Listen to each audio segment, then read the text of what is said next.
My name is Carin. I'm an alcoholic. And my sobriety date is September the 8th.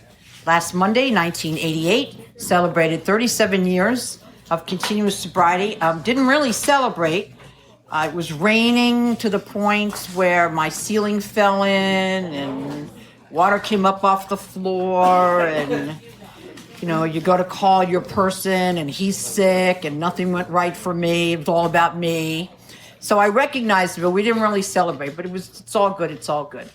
We also went out to dinner like a few nights later with friends of ours who are in the room tonight, and I didn't eat very much at dinner, and I ate it tonight, which was a big mistake.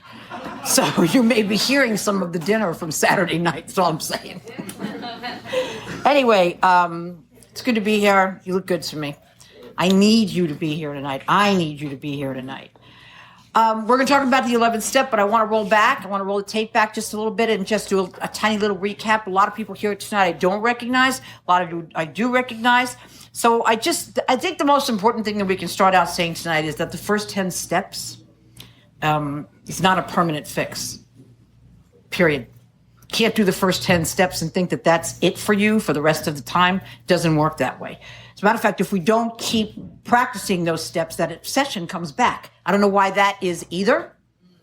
It's not a question of like, I have to do the steps again. I have to do the steps again. It's what I'm saying is that if we don't put them in our lives, take them off the wall and put them in our lives and keep practicing these things, that obsession comes back. And what we lose is we lose that freedom from thinking about alcohol. And I don't know about you, but it's my thinking which stayed with me long after I stopped drinking. And eventually the thinking gets so bad is that we have to drink. I mean, everybody knows that. That's not a big secret. Why do you think they take that think sign and have it upside down? Because that's who we are. So the 12 steps in total are our plan for living. And we got that. And the only reason why it's our plan for living is because it worked better than my plan. My plan didn't work for me. I drank. I thought I had a good plan, but at the end of that plan, I drank or I used. So it didn't work. But in step 11, the interesting thing is that we come to understand how important the first step is. I didn't really see that for a long, long time, but I now know that. We weren't looking for spirituality in step 1. I can tell you that. We were looking to stop drinking. We were looking to feel better. I wanted to be a little less crazy.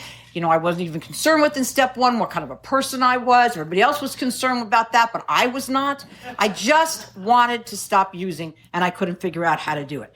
So the thing is that the most important thing about step 1, we've already discussed this 100 times, is that, I was powerless over alcohol when I was drinking it. My life was unmanageable when I wasn't, but I wasn't looking for any kind of spirituality. But here's the thing.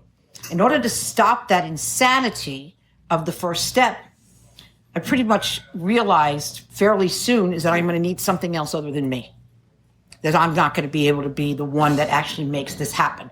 But here's the real interesting thing about this. This is why I love AA. Because we can't convince you that there's a higher power. We don't have that. I don't have the authority to do that. I can convince you that I have a higher power, but I can't convince you that you have a higher power. The only thing I can convince you of is that you're going to need one. That's the only thing that I can convince you of. After that, step 11, by the time we get there, is an extraordinarily individual step. As a matter of fact, people are going to kill me for saying this, but if you have a great sponsor, they can't help you. Can't help you with step 11. It is so personal. It is so individual. It's like getting married, which I know a lot about. It's like getting married, and when you're going up there and you're about to say your vows, some other guy walks up here and says, I think I'm going to take you through these vows. Who are you? I'm just sponsor. I'm going to take you through this. It's between me and God. It's between you and God. Nobody can help you. Sponsor can't help you. They can tell you how it helped them, but they can't tell you how it's going to help you. But here's the thing. When you get to that point that you recognize that you need a higher power and that no one's going to be able to show you how to get that higher power, a higher power shows up. I don't know how that is, but that's how AA works. You look up one day and you're not alone anymore. You're not alone anymore. You've got something there that you didn't have before. So I say all this to say, I usually don't tell this story this time of year because it gets to me, but tonight I promised that I would, so I will. So on September the 8th, 1993, for 5 years, almost 5 years, 4 years and 364 days, I was sober without God. I was sober without a higher power. It can be done, by the way, which is why we agnostics is such an important chapter to read. It can be done. It's easier with God, I can tell you that. But it can be done without God. And I faked it through 5 years. I had an excellent sponsor. I had a great AA posse. I went to meetings. I sponsored people. I was sponsored. I did all the things they said to do, and I had no God in my life whatsoever. And I was married for the third time. And after the first 2 times where I was drunk, I got sober in the third marriage. And I actually, it was the only marriage I got married in that I wasn't afraid. You know, that I fell in love, and this guy was the guy for me. And by the way, I gave away this guy over a bottle of wine, so that tells you how great he was. You know, I know how to make my choices. But I stayed with him. We loved each other. He was my person. He was my person. You know, he understood. He wasn't one of us. He was a very spiritual guy. And we decided to get married because that's what I do. That's my solution. I decided to get married. We got married, and he had a son, and I had a son. His son was 6 weeks younger than my son. What else did we have? We were interracial. He was black. I was white. His kid was black. My kid was white. I wound up raising a little black child, a little white child, and it was fiercely fabulous. But I didn't have any God in my life at all. And we decided we wanted to have a baby ourselves. We thought that would be a good addition. You know, like a weird little Brady Bunch kind of family. You know, we were just going to make this happen. And we tried for 3 years. 3 years of not succeeding. And I really couldn't understand it because we both had kids with other marriages. So we knew something was wrong. And, you know, we just decided that we would go to our respective doctors one day and come back and give the report. And I went to my doctor, and they ran all these kind of tests on me. And by the way, you know, my doctor was the one that delivered my son as a drunk, pregnant woman. So my doctor knew my background. You know, she knew my alcohol background, and she knew my drug abuse background. And she said, well, we're going to check you out pretty good, and we're going to see maybe you're the problem. And she said, you got a clean bill of health, you're good. So that night we went to dinner, and we were in a restaurant, and I said, you know, everything's good with me. And doctor says, I'm good to go. He says, not so good with me, I have AIDS. And we had been we'd been trying to have a baby for 3 years. You know, I don't know. I was only a couple of years sober, 1 year sober, something like that. And all I could think of, my first thought was, God, I have no idea why you gave me this life if you're just going to take it away now.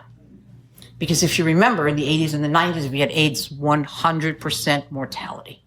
Nobody lived. It's a different scenario today, but nobody lived. And so we went on this spiral, really, of, you know, drug testing and hospitals, and every time he got sick, we went to the hospital, and they would wrap us in plastic because nobody knew how you got it, and everybody was scared, and they were scared of what his own doctor died of AIDS.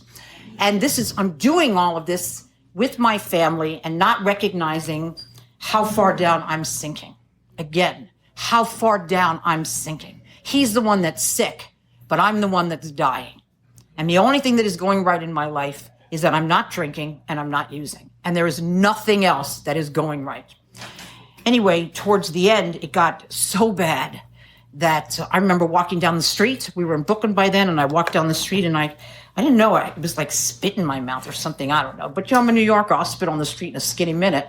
You know, when I turned around and I spit on the street, and I spit out a mouthful of blood, and I thought, you got a problem, girl. You got a problem. I looked down at my hand. My hand was bandaged because he kept wanting the window open and the window closed. And finally, I lost my patience, and I put my fist through a plate of glass. I mean, I was going down. He was sick and he was dying, but I was going down. Anyway, on the eve of my 5th birthday, and I just actually had this conversation this afternoon, on the eve of my 5th birthday, we had a fight.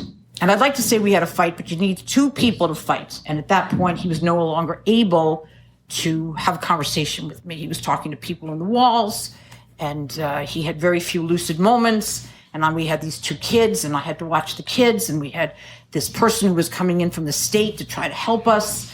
And the house was a wreck, and, you know, nobody wanted to see us. His family abandoned us. My family abandoned us. I had a couple of people in AA who used to come over, but they were afraid to walk in the door. You have to remember, the younger ones in here, you don't think about this now, but for the older people in here, you didn't go near anybody that had it because you had no idea what was going to happen. But try taking 2 4-year-olds to the clinic to have them tested for AIDS every 3 months.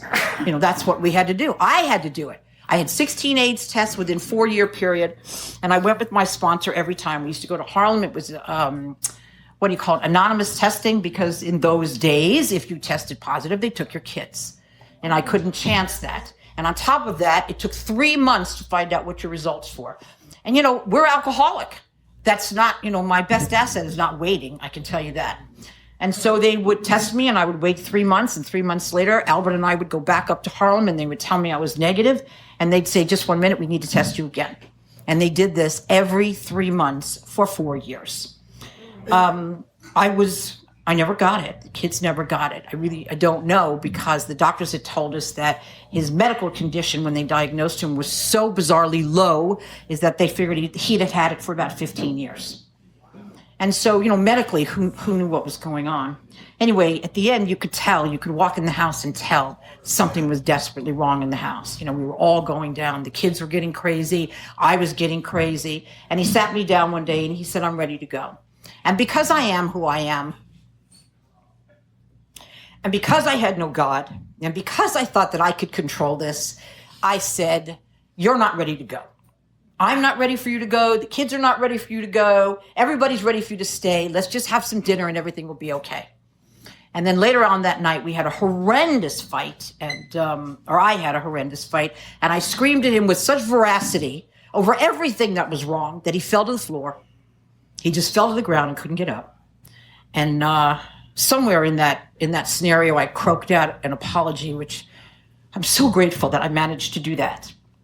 Because we went to sleep that night, and I was pissed and didn't sleep in the same room with him. And when I woke up the next morning, he was gone, and the front door was open, and he hadn't been out of the house in years.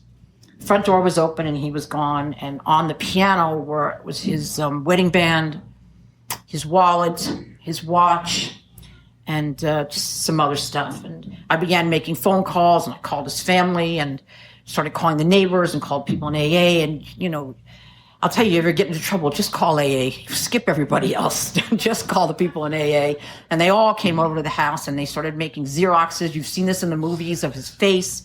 And they're all over the streets putting his pictures up. And, I wanted to go out looking for him. And the police came, and they said, you have to stay here, because if he comes back here and doesn't see you here, he might get distressed. And so I stayed in the house, and I walked outside for about, maybe an hour or two later, and it started to rain. And I've got a thing about the rain. I've got a thing about water. I've got a thing about the ocean, and we'll talk about it later. But as soon as it started raining, I thought, these are God's tears. He's gone.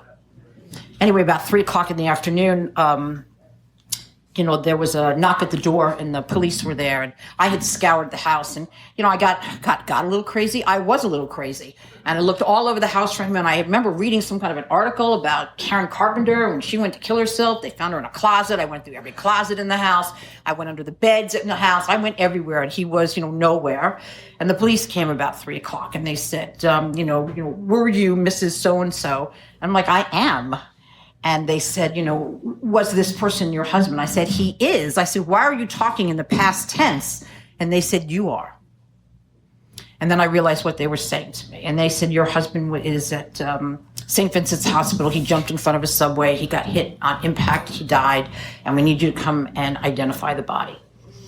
And, there's nothing that prepares you for that. There's nothing.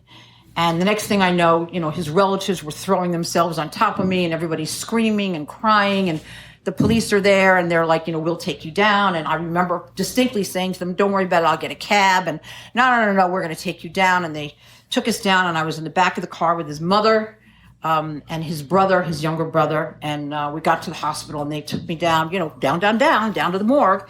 And I had seen way too much Law and Order, I have to tell you. I mean, I really would have done better without that, but they brought me in there, and I was, waiting for, I don't know what I was waiting for. But when they brought me in there, they left me in there alone. And he was already on the table. And I walked over, and I began to feel strange. I began to feel really strange, because I realized that I couldn't put my finger on it, but he had waited for me. I could feel it. I could feel it. And I had more fear after he was dead than I ever had waiting for him to die from this horrendous disease. And I went over to him and I put my head on his chest. It still had pieces of glass in it from the subway. And I started to talk to him. And then I turned my face to him, and some type of essence came out from him. And I can't explain it, except that the room got very bright. And I started to breathe in this essence. And the only thing I can tell you that it felt like was that I could breathe underwater. It was like I had put my head underwater and taken a deep breath, and I could feel this. And I knew exactly what it was, even though I had never felt anything like that before. But I knew that I was breathing in the essence of God, as sure as I was sitting there. And because when I breathed it in, and when I couldn't hold my breath another second, the voice of God came to me and said, "With great God comes great love. And with great love comes great responsibility." And then there was nothing. And then there was nothing. The doctors came in, the police came in, his family came in. I couldn't speak to anybody. I couldn't possibly tell them what had happened to me. I was still so filled with this. And 32 years later, I need to tell you that when I need to, I sit and I get quiet and I breathe in, and it breathes in all over again. And it has been like that for over 3 decades. So I've heard the voice of God for years and years and years. And I can't explain why it's me, because I was a godless, soulless woman out there on the street. After 25 years of drinking and drugging, they used to find me on the streets of Broadway eating out of garbage cans. How did this woman 32 years later breathe in the essence of God with this message as I'm breathing it in, that you have to do something about this? You don't get to get me without giving it away. And that's pretty much been my life in AA. That's been my life. So I go back when I work with people and they say to me, how do I find God? Well, you sure as hell don't want to find him the way I found him. But it's when, it's not how. It's when. So I can tell you what happened to me, but I can't tell you how it's going to happen for you. I just know that when you get quiet, it'll happen. You have to be able to pay attention to see what is going on here. So my conception of God was zero. I had no conception of God. And by the way, I teach that to people that I sponsor. If you can't figure out what you want in God, let's make up your own conception of God. I never had that. I have no idea what my conception of God is, except my God is so big and so strong that there's nothing that my God can't do. And I'm a hard leaner. I lean hard. And it tells me in the book that I'd been to human help and human help had failed me. So now I had a God. Now what do? I have a God.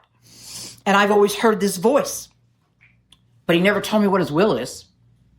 And when I would get to this 11th step with people and they would say, well, if you've had this experience, and by the way, I don't speak about this anymore. It's like years really that this comes to mind, and mostly because this year on his the anniversary of his death, it was 32 years. He was 32 when he died.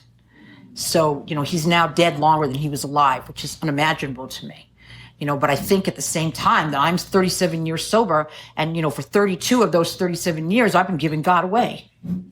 I've been trying to tell you that if you close your eyes and hold my hand and breathe with me, you're going to feel the essence of God.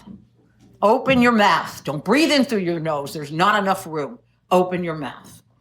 So I want to talk a little bit about, in this step they talk about prayer and meditation. I'm not good at either. Not good meditator, not good prayer.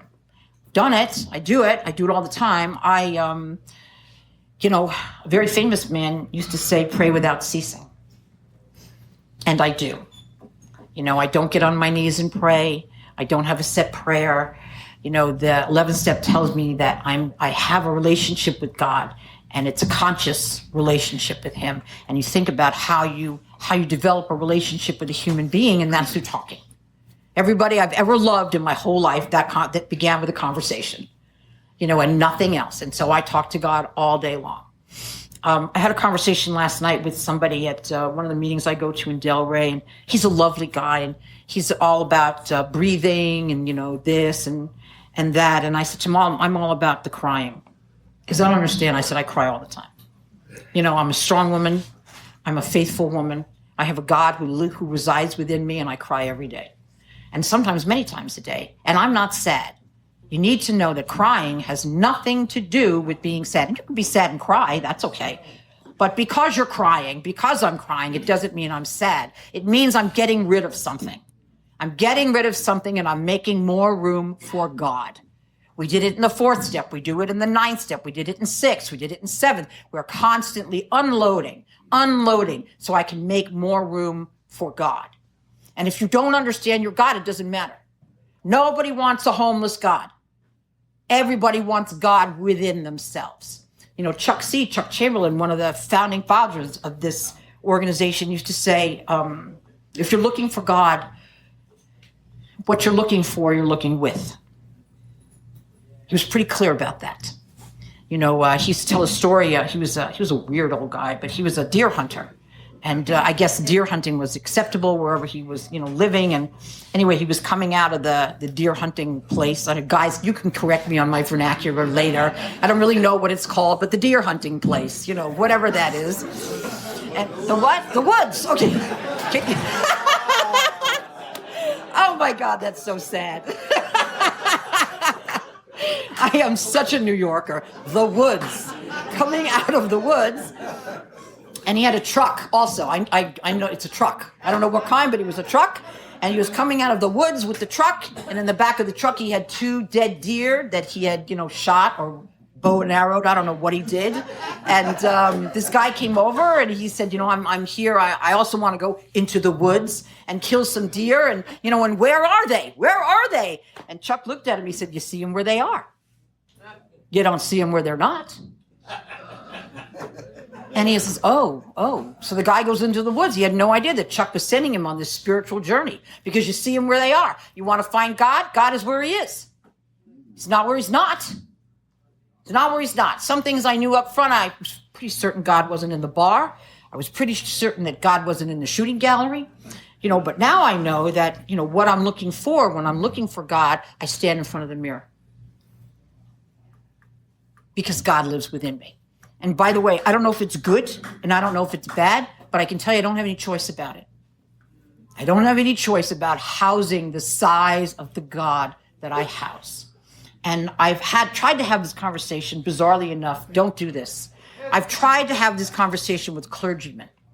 Don't do this. Don't tell them that you have God living inside of you and that you don't need to be in a synagogue or in a church to be able to find God because they just want you gone. And please don't tell anybody else what you're telling me because they want their pulpits filled. But my God lives within me. I don't need to be in church. And if you want to look around, everybody's in here with their concept of God. So praying for me is a little controversial because I don't pray for anybody. And I know that it pisses people off. And it pisses them off to the point when I tell them I don't pray for anybody because it tells me I don't pray for anybody. I just do what the step says to do. And it doesn't say to pray for anybody. And the reason it doesn't say to pray for anybody, and this is the controversial part, is because that's a tacit acknowledgement that I know more than God. Your mother's sick. I'm so sorry she's sick. Oh, I'll pray for her. That says, I know you're busy over here, God, doing something else. So don't worry about it. I'm going to take care of this guy's mother because you're too busy. It's not how it works. It's not how it works. I have to have enough faith in my God and faith in the universe to know that everybody's got a higher power, that I can hope that your mother's okay, and I can have faith that God will help her. But I'm not God.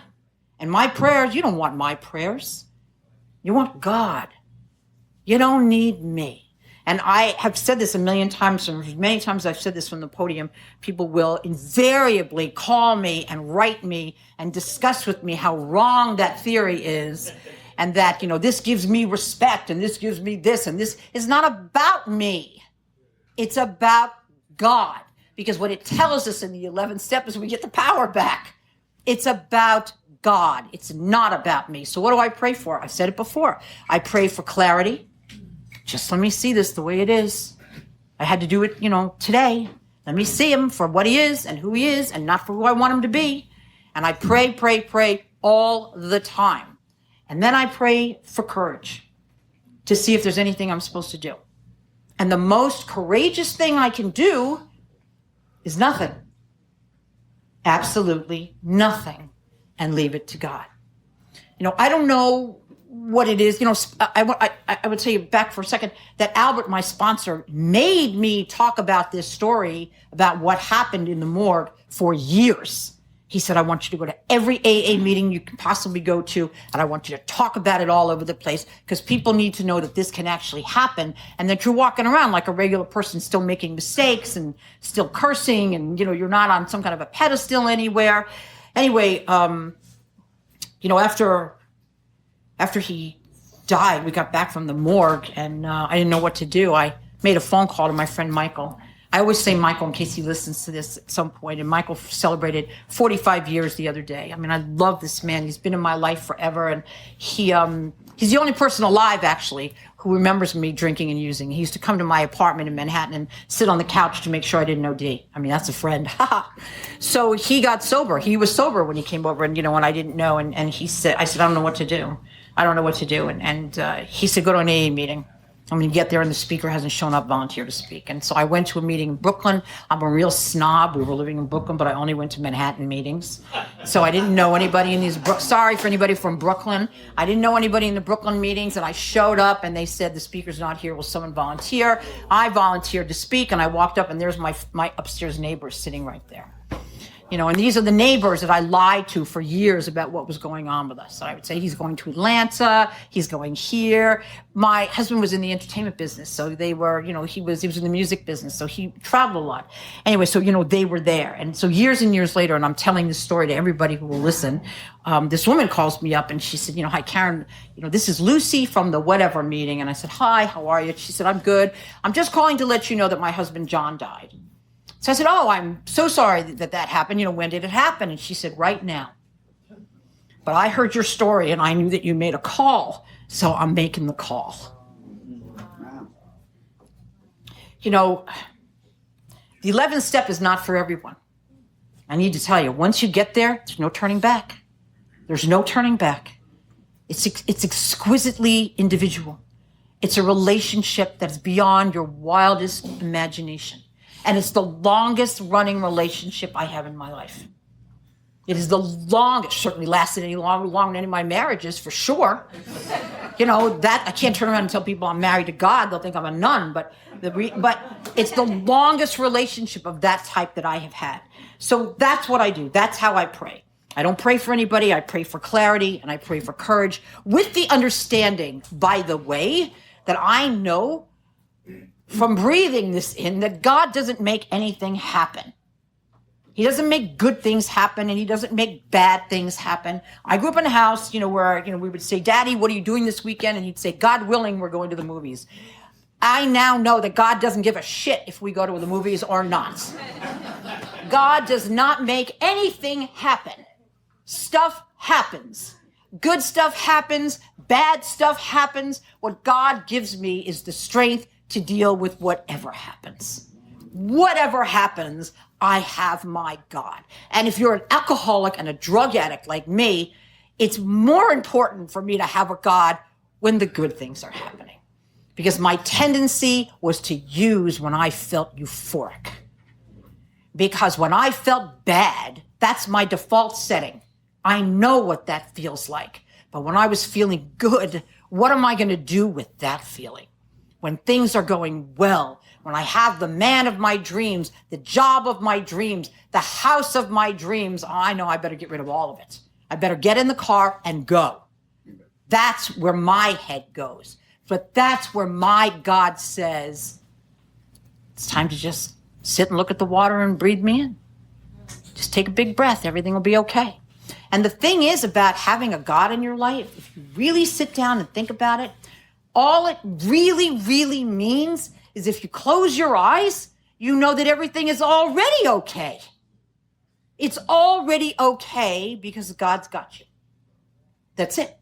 So there's nothing I have to think about and nothing I have to do because I've prayed for clarity and I've prayed for courage and the rest is up to God. So that's my prayer. I don't do it in the morning. I'm not recommending any of this, by the way. This is just me. I do it all the time. I do it all the time because I need it all the time. I work with a lot of alcoholics. I work with a lot of crazy people who are not alcoholics. I need prayer all the time. I need conversation. I don't start, anything else out. I have conversations with God all the time. And that's what keeps me strong. So I want to talk a little bit about meditation while we're on things I don't know how to do. I clearly do not come off as a person who meditates. I make no bones about that. Meditation was always hard for me. My feeling meditation is put me in a dark room with a chair, make me meditate, make sure there's a 45 in there so I can shoot myself in the head. I had no intention. I mean, what do I do with my life for 60 seconds when my sponsor says, just take 60 seconds and do nothing? You know how long 60 seconds is? To do nothing, to think about nothing. And I said, how do you think about nothing? He says, it's your thoughts that got you into trouble to begin with. It's your thinking that gets you into trouble to begin with. It's like your thinking is waiting for you to wake up in the morning. And as soon as you wake up, it says, I don't make enough money. As soon as you wake up, or you wake up and he's going to leave me. Oh my God. My thinking is there. And so meditation, and that's why, by the way, that's why the majority of alcoholics pray and meditate in the morning. It's not that they're so spiritual. They can't stand the thinking, the static. Because when you look at the 10th step, by the way, where we just came from, when it talks about, when we're disturbed, there's something wrong with us. What is wrong with us? We're disturbed. How do I know that? Because I'm thinking about it. I can't stop thinking about what's disturbing me, because there's nothing physically happening to me at that moment. I'm just thinking about it. And so I had to find a way for me to learn how to meditate. Very hard. So I have a special relationship with the sea. Everywhere I've lived, except in Manhattan, I've lived by the water, and I look at the water and I think the answers are in the water. I'm good for getting in my car and going to the ocean or going to a lake and disappearing for a couple of days and just staring at the water, because that's it. I think that's where the answers are. I see God more clearly in the water than anything else. But this goes back to old habits. At the end of my drinking, I was drinking in the shower. There's more water. I cry all the time. There's more water. I have this sort of unusual relationship with water that I love. But my relationship with God is all about what step 11 is talking about. Okay, so, my God, I had all these things to say and I didn't read any of them. So there we go. In the old days, they used to talk about, if you want to clear out a room of AA, just talk about God. People just walk out all the time. I don't know who those people are, but I know they walked out. People walk out. It's hard to listen about God. It's hard to listen to somebody talk about God. I either feel like I'm playing catch up, or there's some kind of a competition that I'm not as good as you, or I don't have a God, and what am I going to do? But the reality is, you do. You do. And the reason I know that is because I do.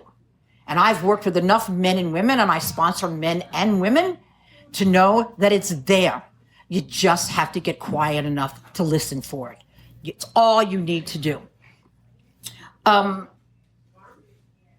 other thing I want to say is that as much as I loved my sponsor, when it came to the 11th step, I sought help from an old timer. He's a kind of famous old timer, Sandy B, who lived up in Tampa, but he was an old friend of mine, and he was really wonderful. And I was so distraught when he died, because I used to go to him with these problems. Because the reason I went to him with these problems is because his daughter died when my husband died, and his daughter died badly. She was murdered, and the guy that murdered her rolled her up in a rug and put her in the back of the house like the garbage, so nobody knew where she was for a very long time until they found her. And I had gone through that, because when they found my husband, on the tracks at West 4th Street, he didn't have any identification on him. And so they went through a whole big thing of trying to figure out who he was. And the police had given him a ticket for jumping the turnstile, like 2 stops before. And if they had not given him the ticket, nobody would have found him. Nobody would have known who he was. And so Sandy and I used to talk about that. And he would say the most important thing that you can Remember two things, and one we just talked about, that God doesn't make anything happen. God didn't kill his daughter. God didn't kill my husband. God didn't give my husband an AIDS. God didn't make me not have AIDS. God didn't do any of those things. He said, no matter what happens to you in this world, it should not change your opinion of God. If I can impart anything at all, no matter what happens to me, what happens to my family, what happens to my loved ones, it does not change my opinion of God. It's the same opinion I had before anything bad happened or anything good happened. So the conscious contact is the point of this project. It's not just like knowing God, it's knowing God on a conscious level all the time. That's why I talk to God all the time, because that's the thing that tells us, if I'm talking all the time, that everything is already okay. I'm the only one who didn't know it. And that's important to remember. You know, when it looks very dark, everything's really okay. Everything's really okay. I just don't know it yet. And Albert taught me that when I would get my results from my AIDS test. You know, I would say, I can't wait any longer. I can't wait any longer. And he would say, you don't have to wait at all. The results are in already. You just don't know what they are. And I thought that was harsh. So I want to finish up a little bit and talk about the 11-step prayer. And I'm glad Pat is here because we're very different on how we look at this 11-step prayer. It's very important for me, who I am, to understand that the 11-step prayer is about peace. It's about peace. It's about becoming a channel. So I had to look up what a channel is. And a channel is a body of water, a short body of water between two places. That's it. It's not going around the bend. It's not going through towns. It's just this little thing of water going between two places. The problem is, as an alcoholic, with things that have happened in my life, each one of these resentments or terrible things I did, I put a rock up in that channel. And so it was impossible for that water to go from that short space here to the short space here because of all the rocks that I had put in. So it was explained to me by the greats, by Sandy, by Clancy, by Albert. Your only job here is to do whatever you need to do to pick up a rock one at a time and get rid of it. And one day you will look up and that channel is just whooshing back and forth and it's water. So, you know, I love that. I love the channel and the water, and that's all that it is. But now I look at it, and this same prayer, now I've removed all the rocks, I can do this channel, is for peace. And being who I am, peace is the most important thing in my life right now. I don't know how else to explain it. You know, we look at the world today. I look at the world today. On a daily basis, I don't feel safe. I don't feel wanted. I feel threatened most of the time. I do everything I possibly can to dispel that I'm not a good person, to dispel that I'm going to hurt you, to dispel all of these crazy crap that goes on out there. I just want peace. So I'm not an activist. I'm not running around. I'm not doing anything. I'm swimming in the channel. That's what I'm doing. I'm swimming in the channel. And in this channel, I'm doing the right thing. I'm helping another alcoholic. I'm showing you where God is. I'm taking you through the steps. I'm going to meetings. I'm sponsoring people. I'm being sponsored. I speak a lot because that's how I do service. And that's how I stay in the channel with no rocks. That's how I stay in there. So I also want to bring up one more thing about conscious contact with God, which is bizarro, but it's right there in the step. I didn't write this, is that, you know, we don't know what God's will is. I mean, maybe there's, you know, some saint out here in the room. I don't know, but I don't know what God's will is. I'm pretty sure I'm doing it right now. I'm pretty sure staying sober a day at a time and trying to help another alcoholic is what God's will is for me. I don't know. When I die, he could say you wasted 37 years. You know, I don't know. But that's what I think that it is today. But it tells me the 11th step. Look at that. I got the power back. I worked all this time. I did all these things you told me to do. And what was my reward? I got the power back. What am I supposed to do with the power? Not Carin. Not Carin. Whatever God wants me to do with the power, what am I supposed to do? I don't have the directions. AA has the directions. what I do with the power. I work the 12th step. That's what I do with the power. All of it gets channeled into the 12th step. And we're going to talk about the 12th step next week. Not so much how we do the 12th step, but why we do the 12th step. It's a good night to be sober. Thanks so much.